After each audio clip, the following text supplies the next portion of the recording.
행복한 신입니다. 오늘 또 아름다운 찬양으로 또 하나님께 영광 돌리신 경찬팀 진심으로 감사드립니다. 오늘 간증을 이제 최선정 집사님을 통해서 간증을 들었는데요.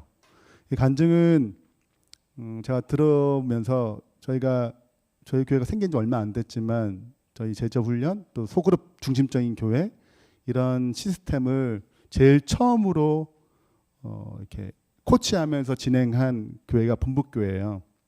그리고 1기가 금방 우리 최선정 집사님과 또 손장로님 한 10분 정도 같이 소그룹 사역훈련을 했습니다. 오늘 제 간증을 들으면서 이렇게 진행되고 있구나, 이렇게 지금 변화되고 있구나를 좀 느꼈습니다. 우리 교회에서 하는 소그룹 중심적인 이런 사역들이 단지 우리 교회만 하는 것이 아니라 좀 한국 교회에 선한 영향력이 끼치기를 간절히 기도하고 함께 이 꿈을 꾸고 나갔으면 좋겠습니다. 오늘은 요한복음 12장 1절부터 8절까지 묵상 본문 내용입니다. 제목은 나의 옥합을 깨트려 드려라, 나의 옥합을 깨트려 드려라 라는 제목으로 하나님 말씀 증가하겠습니다. 제가 세 편의 시를 가져왔습니다. 개인적으로 좋아하는 시인이에요. 최대호라는 시인인데 일단 재밌습니다. 유머 있고 통찰력 있고. 그래서 제가 설교를 준비하면서 세 편의 시를 좀 소개하고자 합니다. 제목 거짓말입니다. 오빠가 제일 싫어하는 사람이 거짓말하는 사람이라고 했지. 근데 넌 왜 만날 때마다 거짓말하냐? 네가 어제 나한테 오늘 대충 하고 나온다고 했지. 근데 왜 이렇게 예뻐? 닭살 돋죠. 닭살이 돋아. 네. 두 번째 시입니다. 제목은 나도 싫어. 나도 싫어요. 아침에 늦잠 자고 싶어. 준비하기 싫고 나가기 싫어. 나도 일보다는 놀고 싶어. 공감 가시죠? 네. 근데 난 꾹 참고 다 해. 나는 부모니까. 세 번째 시입니다. 제목은 잠이에요. 나는 30분 못 자면 다음 날이 너무 힘들고 10분 더 자려고 아침 또 거르고 5분 더 자려고 난리를 치는데 너의 연락을 기다리며 밤을 새고 있다. 네. 지금 세 편의 시의 공통된 주제는 사랑입니다. 사랑이 가진 힘을 보여주고 있죠. 남녀 간의 사랑, 또 부모가 자식에게 주는 사랑. 이 사랑에는 뜨거움이 있습니다. 오늘 본문의 내용도 이런 뜨거운 사랑을 더 뛰어넘어서 숭고하고 거룩한 사랑의 이야기가 오늘 본문입니다. 오늘 본문을 좀 살펴보겠습니다. 요한복음 12장 1절의 말씀입니다. 너무 유명한 이야기이기 때문에 좀 익숙하리라 생각해요. 그러나 오늘 본문을 주는 중요한 메시지가 있기 때문에 그 메시지를 잘 찾아가면서 같이 말씀을 경청하면 좋겠습니다. 1절입니다. 6월절 엿새 전에는 언제일까요? 토요일 저녁쯤이라고 생각됩니다. 이제 토요일 저녁에 잔치를 했기 때문에 6월절 엿새 날. 일요일은 무슨 날인가? 예수님께서 예루살렘에 나귀를 타고 입성하는 내용이에요. 그러니까 바로 그 전날에 베다니에 계셨습니다. 이 베다니는 어떤 곳이냐? 이곳은 예수께서 죽은 자 가운데서 살리신 나사로가 있는 곳이라. 나사로가 있는 곳이 또 마리아 마르다가 있는 곳이 베다니예요. 여기서 예수를 위하여 잔치할 새 마르다는 일을 하고 나사로는 예수와 함께 앉은 자 중에 있더니. 자, 마리아는 열심히 일하고 있었습니다. 그리고 나사로는 부활했잖아요. 그 부활한 그 나사로가 예수님과 함께 앉아 있었습니다. 많은 사람들이 이 잔치에 참여했어요. 예수님도 보고 싶었지만 예수님께서 살리신 나사로가 궁금했습니다. 찾아왔습니다. 3절입니다. 근데 마리아는 지극히 비싼 향유 곧 순전한 나드 한 근을 가져다가 예수의 발에 붓고 자기 머리털로 그의 발을 닦으니 향유 냄새가 집에 가득하더라.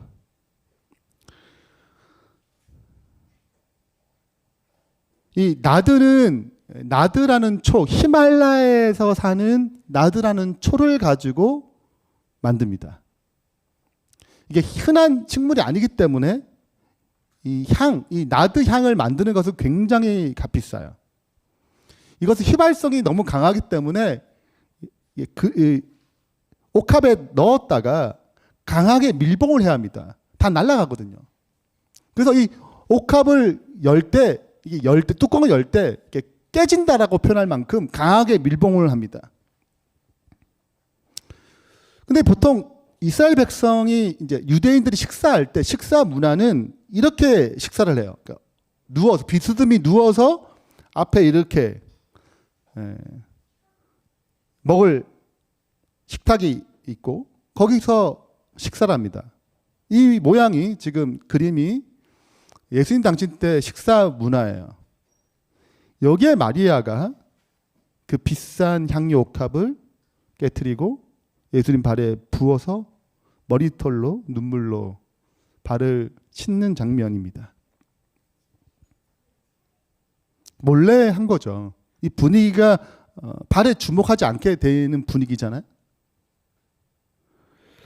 4절입니다. 이때 제자 중 하나로서 예수를 잡아줄 가룟 유다가 말하되 이 향유를 어찌하여 300데나리온에 팔아 가난한 자들에게 주지 아니하였느냐 하니, 다 아시다시피 한 데나리온은 하루 품삯입니다. 최소 5만 원에서 10만 원 정도 금액이 되겠습니다. 적게는 1,500개에서 많게는 3천만 원짜리의 값비싼 향유예요. 이것을 예수님께 한 번에 드리는 것입니다. 여러분, 여성분들은 향수를 쓰시는 분이 있잖아요. 그 막 쏟아 부어요? 아니죠. 몇 방울 떨어뜨려요. 그렇잖아요. 근데 보통 이 향유 옥합에 이게 담기는 양은 350ml에서 850ml까지 담길 수 있습니다. 이거를 다 쏟는다고 생각해 보세요. 이 향을 몇 방울 떨어뜨려도 향이 막 날 텐데 이걸 쏟았어요. 그래서 가룟 유다가 얘기하는 것입니다. 너무 허비한다 이거예요. 가난한 자에게 주는 게 낫지 않냐 얘기합니다. 6절 이렇게 말하면 가난한 자들을 생각함이 아니요 그는 도둑이라 돈꾀를 막고 거기 넣는 것을 훔쳐갑니다. 예수님께서 사역을 할 때 재무를 담당시킨 사람이 가룟 유다입니다. 가룟 유다는 이렇게 자원에서 들어오는 금액을 가지고 어떻게 했어요? 돈을 훔쳤어요. 이거 내가 써야지 하고 몰래 훔쳤습니다. 이런 마음이 들었어요. 그러나 우리가 마태, 마가, 누가를 통해서 살펴볼 때 이 말에 수많은 사람들이 동조했습니다. 그래, 너무 허비한 것이다. 너무한 거다. 더 좋은 방법이 있는데 어떻게 다 한 번에 쏟냐? 이 향을 이렇게 조금만 하고 팔던가 이렇게 하면 좋지 않겠냐? 이런 여러 가지 얘기들이 하는 것입니다.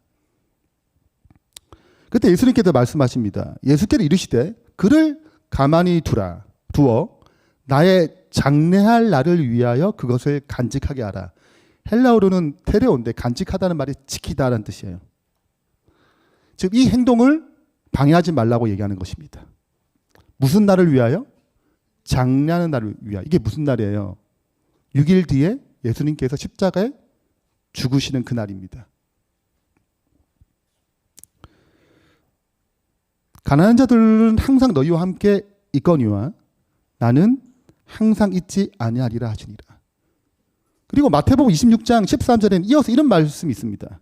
내가 진실로 너희에게 이르노니 온 천하의 어디에서든지 이 복음이 전파되는 곳에서는 이 여자가 행한 일도 말하여 그를 기억하라 하시니라.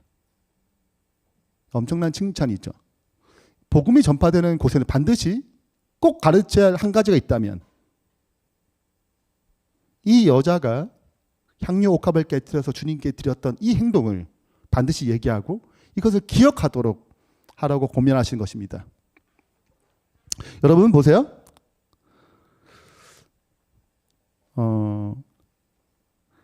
이런 본문을 통해서 우리가 기억해야 할, 또 꼭 질문해야 될 두 가지 것이 있습니다. 첫 번째는 무엇이 향유옥합을 드리도록 만들었는가? 그 동기와 방법은 왜 이렇게 했는가? 왜 하필이면 향유옥합인가? 왜 한 번에 다 쏟아 넣는가? 아니 밤에 몰래 드려도 되잖아요. 안 그래? 이 사람들 많은 데서 꼭 해야 했어요? 너무 자기 드러내는 게 아니야? 이렇게 뭐 사람들이 자신을 질타할 수도 있잖아요. 몰래 혼자 계실 때, 쟤들 있을 때 이렇게 드려도 되잖아요. 근데 그 대중 앞에서 향유옥합을 굳이 이 시간에 드려야 되냐 이거예요. 이것이 우리가 살펴봐야 할 질문입니다. 두 번째는 마리아의 행동에 대해서 사람들의 평가에 대한 문제점이 있습니다. 이건 굉장히 중요한 부분인데요. 우리가 하나님 일을 할 때도 평가를 합니다. 이게 맞냐 안 맞냐, 너무 지나친 게 아니냐, 이렇게 평가를 하거든요. 이 평가에 대해서 우리가 깊이 통찰을 가져야 합니다. 이 두 가지 질문을 하면서 하나님께서 우리에게 주시는 메시지를 좀 찾고자 합니다. 첫 번째입니다. 무엇이 향유옥합을 드리게 했는가? 1절에 그 해답이 나오는데요. 유월절 엿새 전에 예수께서 베단에 이르시니 그곳은 예수께서 죽은 자 가운데서 살리신 나사로가 있는 곳이라. 마리아가 이 향유옥합을 드렸던 중요한 이유 중에 하나가 누굴 살려주셨어요?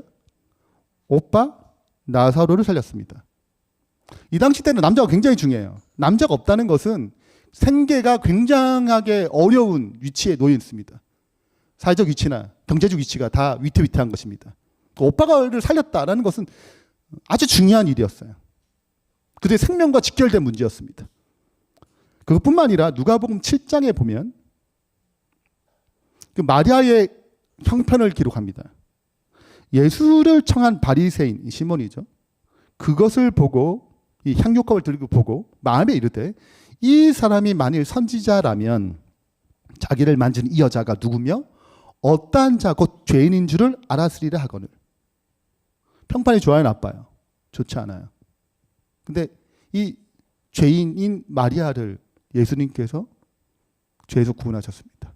어떤 죄인지는 우리가 알 수가 없어요. 성경 기록하지 않지만 분명한 사실은 평판 자체가 좋지 않은 이 여인을 회복시켰습니다. 시대 소망은 이 사실을 이렇게 기록합니다.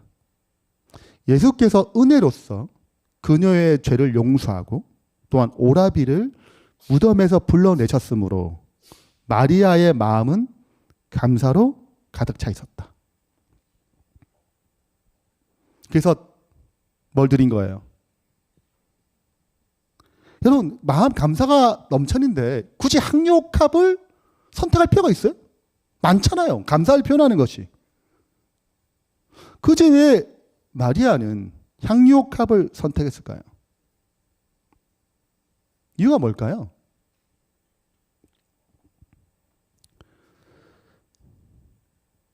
여러분, 향유옥합을 준비한 이유는 요한복음 12장 7절에 그 의미를 담아놨습니다. 예수께서 이르시되 그를 가만히 두라. 나의 장래할 날을 위하여 그것을 간직하라. 실은 마리아는 예수님의 측근이에요. 그래서 소리를 들었어요. 예수님께서 뭐 하실 것이다? 죽으실 것이다. 제 아들은 무시했지만 마리아는 마음에 품고 있었습니다. 그러면 예수님이 장례가 되면 그 장례를 뭐 해야 돼요?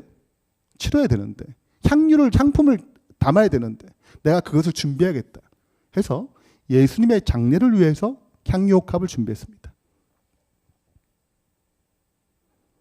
근데 그럼 장례식에 때 부어야 되잖아요. 근데 이제 잔치에 참여했는데 분위기를 들어보니까 예수님이 죽을 분위기 아니에요. 나사로가 부활되고 사람들이 저분이 진짜 왕으로서 하실 거 아니야? 뭐 이런 계속 소리가 듣다 보니까 예수님이 장례를 치르는 게 아니고 예수님께서 무엇인가 일을 하시는갑다 생각이 들었어요. 그러면 장례를 위해서 준비한 이 향유옥합을 쓸 필요가 있어요, 없어요? 없는 거죠. 그러면 이렇게 생각할 수 있어요. 팔아야지. 그리고 돈을 드려야지. 여러분, 향유옥합을 드리는 게 낫겠어요? 돈을 바꿔 드리는 게 낫겠어요? 그렇죠. 아니 정말 향유옥합을 드리고 싶으면 몰래 드려도 되잖아요. 안 그래? 굳이 사람들 많은 데서 그 티가 나게 드려야 돼요? 아니잖아요. 얼마든지 마리아는 다양한 방식으로 드릴 수 있었어요. 근데 지금 뭘 드리는 거예요? 향료값을 드리는 것입니다. 예수님의 장례를 위해서 준비했지만 장례를 위해서 드린 건 아니에요. 이건 예수님께서 하신 말씀입니다. 그러나 마리아는 하나님의 사랑에 가득 찼어요. 감사한 마음이 가득 찼습니다. 그리고 뭘 드리는 거예요? 향료값을. 비난을 받을 수 있어요. 언니가 그거 너무 낭비하는 게 아니야? 이렇게 소리를 들을 수 있었어요. 그런 모든 것들을 내려놓고 지금 어떻게? 이끌려서 가는 것입니다. 모든 창피를 내려놓고 가는 거예요. 이런 것을 한자로 무아지경이라고 그래요. 무아. 자기를 잃어버렸어요. 그 목적을 향해서. 무엇이 그러냐를 이렇게 만들었을까요? 성경을 통해 살펴볼 때 그 이유는 하나밖에 없습니다. 누가 역사하신 거예요? 성령의 사랑의 강건이 그녀를 이렇게 만들었습니다. 왜요? 잔치하는 분위기에서 왜 그렇게 하셨어요? 왜? 그분은 왕이 되실 것이 아니고 너희의 죄를 위해서 뭐 하실 분이에요? 죽으실 분이에요. 그 사람들 앞에서 메시아됨을 드러내기 위해서 그 일을 진행시킨 것입니다. 마리아가 뭘 알아서 한 게 아니고 성령께서 역사하셔서 그 행동의 의미를 부여하신 것이죠. 골로새서 1장 29절에 이를 위하여 나도 내 속에서 능력으로 역사하신 이의 성령님의 역사에 따라 힘을 다하여 뭐합니까? 수고하는 것입니다. 그리스도 사랑이 우리를 강권하시기 때문에 그렇습니다. 이걸 정리하면 다음 같아요.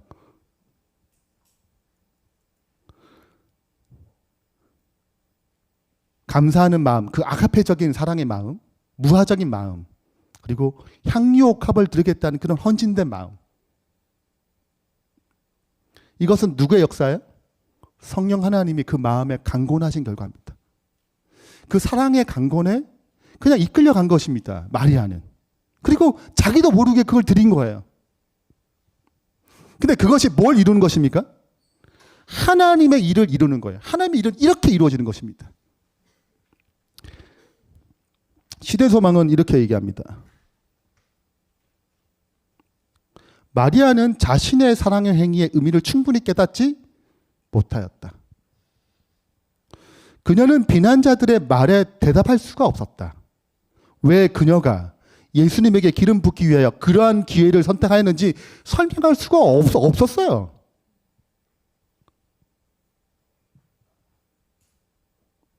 여러분, 이런 행동은 그의 기분에 감사한 마음에 도취돼서 한 행동이 아닙니다. 내 기분 따라 행한 것이 아니에요. 성령께서 그녀를 위하여 계획하셨으며 그녀는 성령의 강권하심에 순종하였던 것뿐이었다. 이렇게 해서 하나님의 나라가, 하나님의 역사가, 하나님의 계획이 성취된 것입니다. 두 번째 질문입니다. 마리아가 이렇게 한 행동, 이 옥합을 드린 행동에 대해서 사람들의 평가가 지는 문제점이 있어요. 자, 이 향유를 어찌하여 300데나리온을 팔아 가난한 자에게 주지 아니하느냐? 가룟 유다는 악한 마음으로 도둑의 심보로 그 이 말을 했습니다. 겉으로는 좋게 표정하지만 자기에는 입속이 있었어요. 우리가 많은 핑계 댈 때 실은 이런 핑계가 많습니다. 순수한 핑계보다는 때로는 뭔가 있어요. 하기 싫은데 이런저런 핑계를 대는 것입니다. 근데 그런 마음이 없는, 정말 예수님을 사랑하는 그런 제자들도 가룟 유다의 말에 합리적인 거예요. 그렇기 때문에 제자들이 보고 뭐 했어요? 붕괴하여 이르되 무슨 의도로 이것을 허비하느냐 얘기했습니다.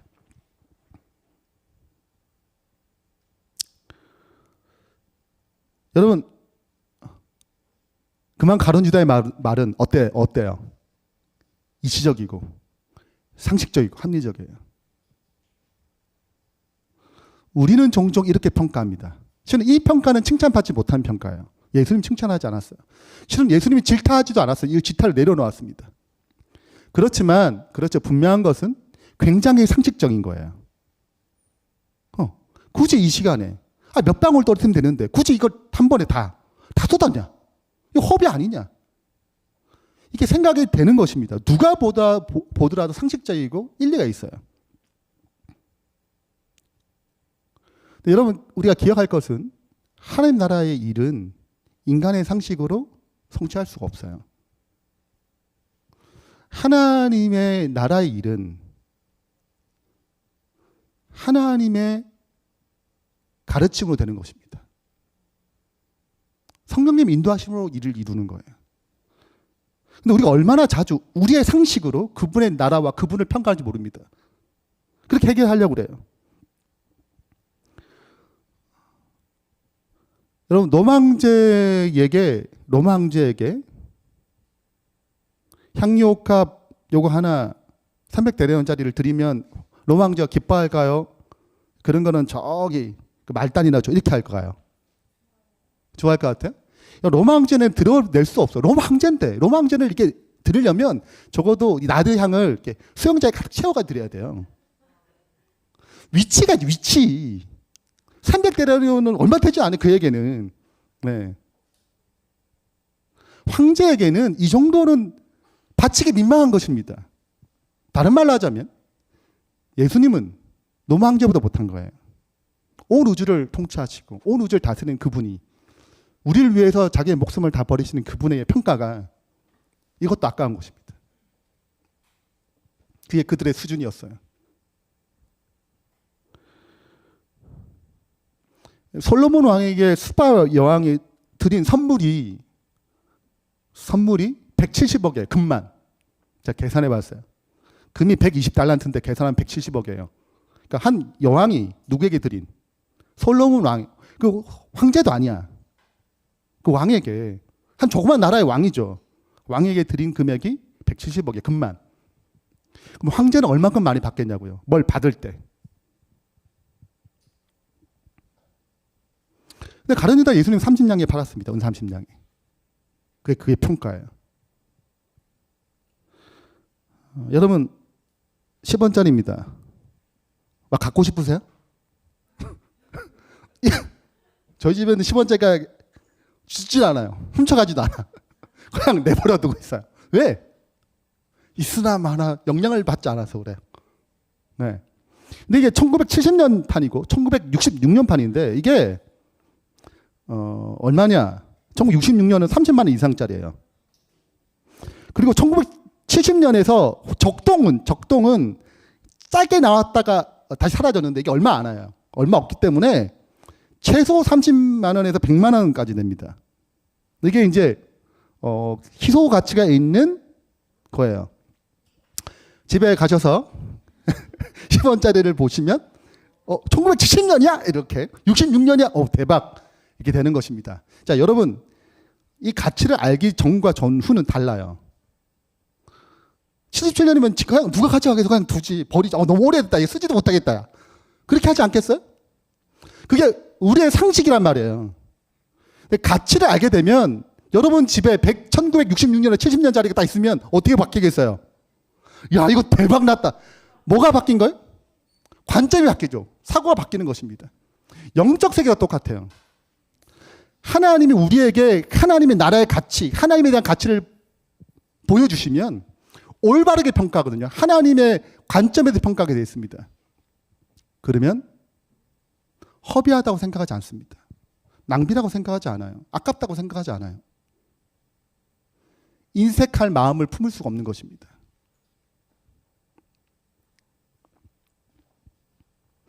우리가 세상의 영을 받지 아니하고 오직 하나님으로부터 온 영을 받았으니 이는 우리로 하여금 하나님께서 우리에게 은혜로 주신 것들을 알게 하려 하심이라. 우리가 이것을 말하거니와 사람의 지혜로 가르친 말로 아니하고 오직 성령께서 가르치신 것으로 하니. 뭐로 해요? 성령께서 가르치신 거로 하니. 마리아가 어떻게 움직였어요? 성령께서 가르친 대로 움직였어요. 영적인 일은 영적인 것으로 분별하는 것입니다.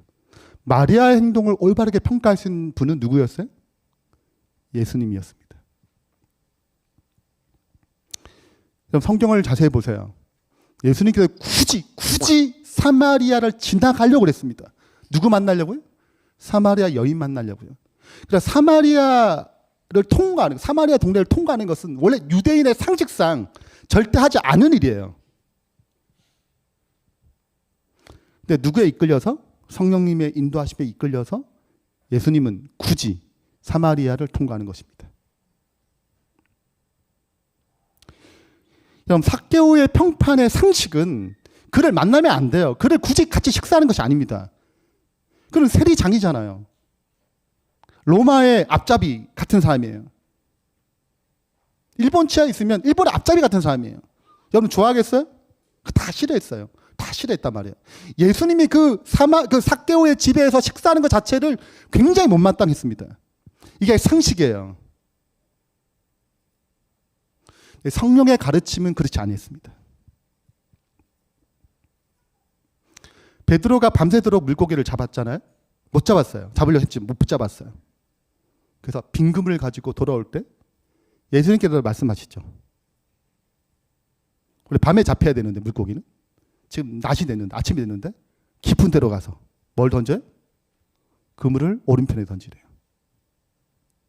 뭐에 벗어난 행동이에요? 상식에 벗어난 행동이에요. 여러분 하나님의 나라의 일은 인간의 상식으로 만들어지지 않아요. 그건 칭찬이 없어요. 하나님을 환영하지 않아요. 누구의 가르침으로 이루어지는 것입니까? 성령의 가르침으로 이루어지는 것입니다. 근데 우리가 얼마나 자주 인간의 상식으로 주님의 일을 하려고 하지 않나요? 내 생각, 내 방법으로. 인색한 그 마음으로, 이기적인 마음으로 주님의 사업을, 주님을 평가하지 않습니까? 우리 인간의 상식으로 주님의 일을 이룰 수 없습니다. 저번에 우리 김양희 장로님이 아브람 라루에 대한 얘기를 했습니다. 갑절의 능력이라는 책에 나오는 내용입니다. 50세 회심을 했어요. 선원이었다가 광부, 이때 한참 광부, 그 땅을 사가지고 또 이렇게 광부로 돈을 많이 벌었어요. 근데 쫄딱 망하면서 하나님을 알게 되고, 좀 이렇게 어려워하지 하나님 잘 믿는가 봐요. 망하게 되고 재림기를 받아들이게 됩니다. 66세 때, 은퇴할 나이 때 중국 선교사로 대총에 지원하게 되죠. 자, 이 얘기는 굉장히 일리가 있어요. 이걸 뭐라고 그래요? 인간의 상식이라고 그래요. 아브라함 라루 형제여, 당신은 중국어를 말하지 못하며 또 새 언어를 배우기에 나이가 너무 많습니다. 당신은 설교자로 훈련받은 일도 없고 많은 연구한 학자도 아닙니다. 해외 선교사로 일하기 위해 필요한 훈련을 받은 적도 없습니다. 중국 같은 미개척지에 전도의 문을 열기 위한 개척자 자질을 가지고 있는 것 같지도 않습니다. 라고 편지가 왔어요. 뭐예요 이게? 잘못된 거예요 이게? 상식이죠. 상식인 거예요. 이렇게 말해야죠. 그러니까 예수님께서 거기에 뭐라고 얘기를 못하는 것입니다. 누구의 헌신에? 마리아의 헌신에 뭐라고 얘기하지 않은 거예요. 그 비판하는 사람들에게 그 자리에서. 근데 하나님께 하나님의 사랑에 감동된 이 아브라함 라루가 뭘 하는 거야? 66세 때. 많은 사람이 반대했겠죠. 왜? 아니라고 생각했으니까. 그러나 아브라함 라루가 자신의 삶을 항유옥합처럼 드린 것입니다. 거기에 뭐가 일어난 거예요? 하나님의 기적이 일어났습니다. 1880년 단 한 사람밖에 없었는데 중국이라는 아시아라는 광활한 지역에 7년이 지난 오늘날 아시아 태평양 지역에는 100만 명이 넘는 재림교인이 살고 있는 것입니다.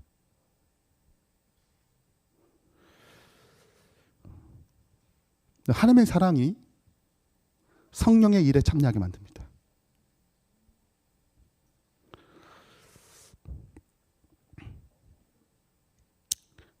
이거는 코카콜라 선전이에요. 네. 제목은 부모의 마음입니다. 네. 그 광고죠, 광고. 셰프. 그 내용이에요. 한 1분짜리 내용인데 컷을 계속 몇 가지 컷을 가겠습니다. 자, 임신 태스기에 뭐가 나타났어요? 야, 우리 임신했어. 이게 나왔습니다. 그래서 금방 아이가 태어났어요. 아이가 태어났습니다. 얼마나 좋아요. 근데 우리 알다시피 아이 키우는 게 만만치 않아요. 그죠? 네, 그 다음부터 나옵니다. 아이가 어지러운 장난감. 지나가다가 발로 밟아. 느껴지지 않아요? 저는 이걸 보면 되게 공감 많이 했어요. 그리고 잠을 설쳐. 가장 좋은 자리에 아이가 앉아요. 이렇게 자게 되는 거죠. 부모가 불편해도 아이가 편하면 되는 것입니다. 여러분, 이 부모의 마음이 이래요. 학생들. 자, 깜짝 놀라. 이 무슨 표정일까요? 아이가 이게 그 식탁보를 당긴 것입니다. 그 식탁보 위에 게 다 떨어진 거예요. 그 놀란 표정. 그래서 자기가 너무 아끼는 레코더인데 이거를 이렇게 만들었습니다. 네. 하루는 자기 갠 줄 알고 개밥을 먹는. 네. 아빠가 열심히 일하고 있는데요. 놀아달라고 발로 막 차는 거예요. 이 타이밍에 엄마가 들어옵니다. 뭘 들고 오냐면 둘째 생겼다는. 둘째가 임신했어. 자, 임신 진단기를 보여줘요. 어떨까요? 둘째를 끔찍하다. 그게 아니고 굉장히 행복하게 끝납니다. 이 행동을 낭비라고 생각하지 않은 거예요. 허비라고 생각하지 않은 거예요. 사랑이 이걸 다 사로잡는 것입니다. 마리아가 수많은 비난을 받을 수 있어요. 왜 이 시간에? 왜 그때? 헬파침. 한 번에 다. 누구나 다 공감할 만큼 그 헌신을 비난했어요. 예수님은 그 헌신에 대한 가치를 아신 것입니다. 사랑이 그 모든 것을 뛰어넘는 것입니다. 허비라고 생각하지 않아요. 예수님께서 하늘 보좌를 버리고 이 땅에 오셨습니다. 온 우주를 창조하신 그 하나님이 예수님을, 하나님을 저주하고 그분을 저버린 이 죄인들을 위해서 죽는다는 게 낭비 아니에요? 얼마나 많은 사람들이 다 구원받는 게 아니에요. 단 한 사람이라도 뭐 한다면, 구원받는다면 그분이 이 땅에 오시는 것을 허비라고 생각하지 않았습니다. 그분의 사랑이 그 모든 계산을 내려놓았습니다. 단 한 사람이 구원받는다면 그것을 위해서 죽을 만한 가치가 있다고 생각하셨습니다. 이 사랑에 감동받는 제자들이 실은 마리아의 행동을 이해하지 못했어요. 이때는요. 시대 소망은 오순절을 통과하고 예수님의 사랑을 깨닫는 그 제자들이 비로소 마리아의 행동을 알게 됐다고 그랬어요. 자기의 목숨도 아까워하지 않게 된 것입니다. 우리 하나님 일을 한다고 해서 얼마나 자주 불평합니까?